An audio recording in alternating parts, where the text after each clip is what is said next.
As some European leaders are daydreaming about sending their troops to Ukraine, which Moscow has already indicated would be rightfully viewed as an escalation, European economies are edging closer and closer to a point of no return.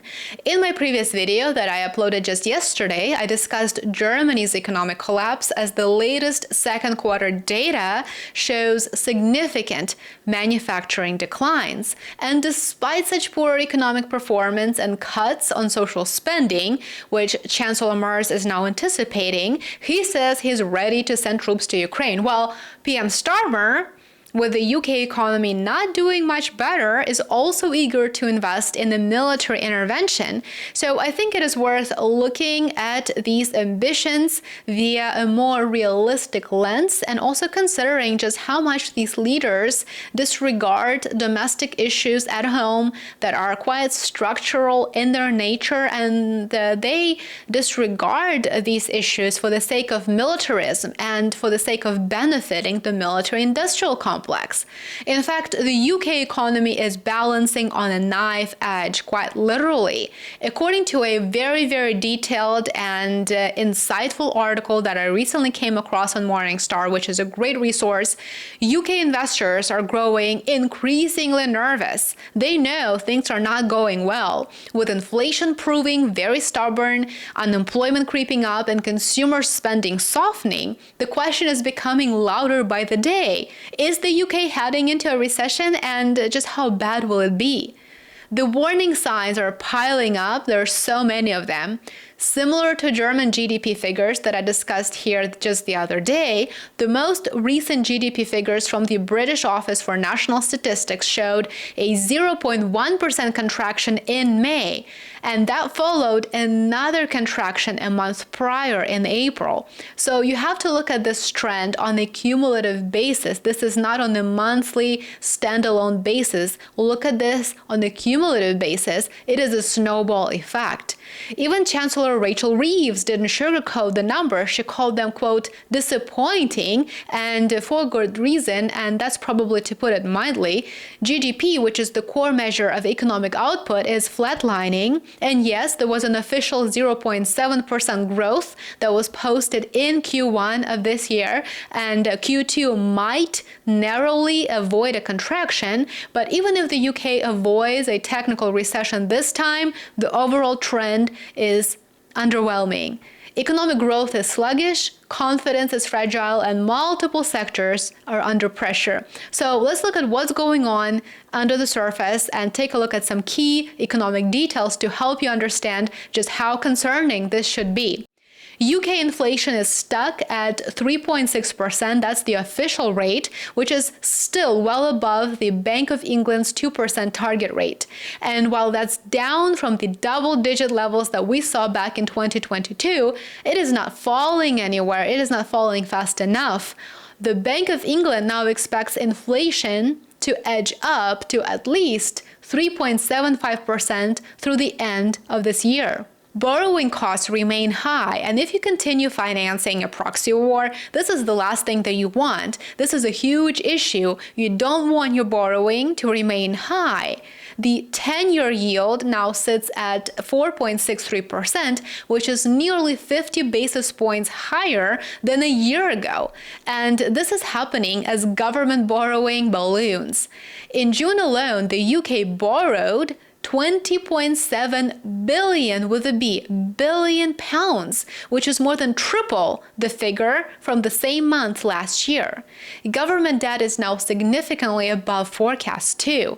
This narrows the Chancellor's options ahead of the autumn budget. So she has to deal with either higher taxes, not a good solution, a very unpopular one, or deeper spending cuts, not a good way out either, or even borrowing more. All of those options are on the table.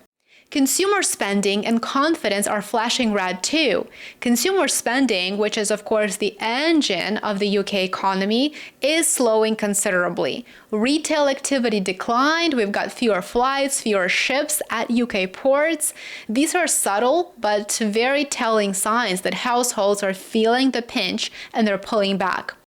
On top of that, with housing costs still high and wages wages are stagnating, even this sector is beginning to show cracks. Economists know when consumers start holding back, as they are now, recessions often follow. Employment is another issue. The UK jobs market is no longer as tight as it was before. Total employees actually fell by 135,000 jobs year on year. In just 1 month, from May to June, another 41,000 jobs were lost. Now, the unemployment rate has risen to 4.7%. Meanwhile, the number of people claiming unemployment benefits has also climbed. It climbed to 1.7 million people. And also redundancies increased 17% in a single month. So here's another troubling figure if that wasn't enough. Over 13% of young men in the UK are now classified as not in education, not in employment or training. So they're not being gainfully employed and they're not training, they're not improving their skills to gain that employment in the future. This is really bad sign. This is more than just numbers, of course. It is a sign that businesses are cutting back, and not just on hiring, but on headcount. And remember, many are also grappling with higher national insurance contributions, which kicked in this past April, several months ago, and that is making it more expensive to hire new employees. So businesses are cutting back, and they're saying we can't even hire people to continue operations because it is just too expensive. So if we're being honest, a complete economic crash is at this point likely a question of when, not if.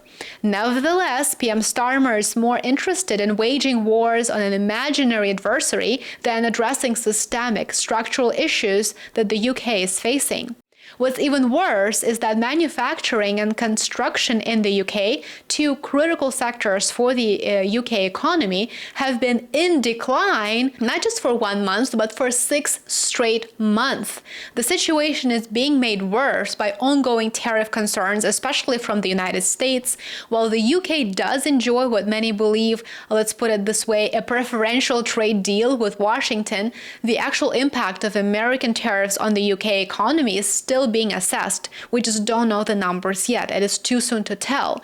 If these bite harder in the coming quarters, it could actually even make this momentum worse for the long term. While markets are somewhat upbeat, they don't necessarily reflect what's happening on the ground for households and small businesses, not yet. The Chancellor has limited room to maneuver, and the bank faces the tough job of taming inflation without crushing growth. And for now, it is a delicate balance, of course, and the economy is walking a tightrope, just as Europe and the UK are desperately trying to maneuver their way into a military escalation in Ukraine. If you're located in the UK, we would love to hear from you. Let us know in the comments, what is your take on the UK economy, and what's your take on PM Starmer's stance on the Ukraine conflict? We would love to hear from you. Thanks so much for watching. If you found this quick breakdown helpful, remember to like, subscribe, and follow me on Substack and Patreon. I would love to see you there. Enjoy the rest of your day. Take care.